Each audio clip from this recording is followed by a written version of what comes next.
Good evening YouTube, I hope you're all well. Tonight I wanted to look at our photography jargon. I want to look at lens aperture, f-stop, your light metering in your camera and also depth of field.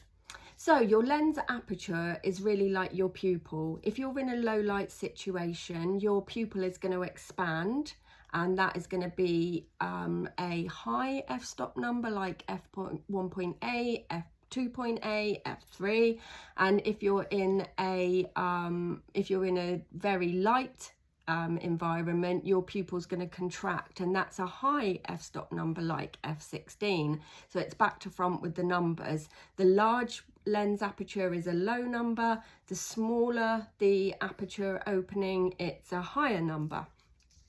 So if f-stops were used in film cameras and they were marked in stops. So the lower the number, 1.8, 1.2, and then the higher the number, f16 is the much smaller lens opening.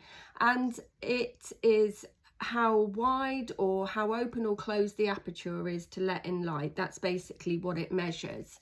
So for example, if you're a portrait photographer and you just want to focus on the person but you want to blur the background, then you're going to use maybe 2.8, 3, so you've got the person in focus but the depth of field behind you is shallow because you're blurring it. So depth of field is the nearest to the furthest point that's in focus. So you're going to have a shallow depth of field, not a lot's going to be in focus behind you, and that blur is called bokeh.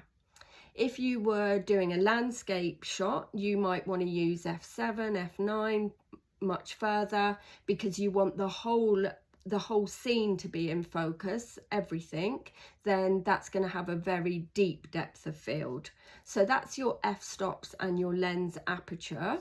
And then you've got your light metering. So within your camera, generally now they've got a light meter built into it, and you can have it on different settings. So you have a multi-zone where it takes multiple readings of the light across the whole scene.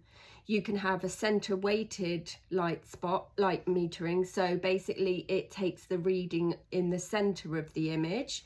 And then you can have your spot metering, light metering. So that will just take the light reading on a particular spot that you focus on. But I think for beginners and using photography in general, then multi-zone's quite a good way to go.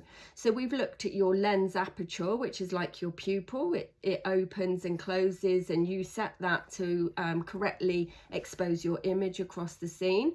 We've looked at your f-stops. And we've also looked at light metering and depth of field.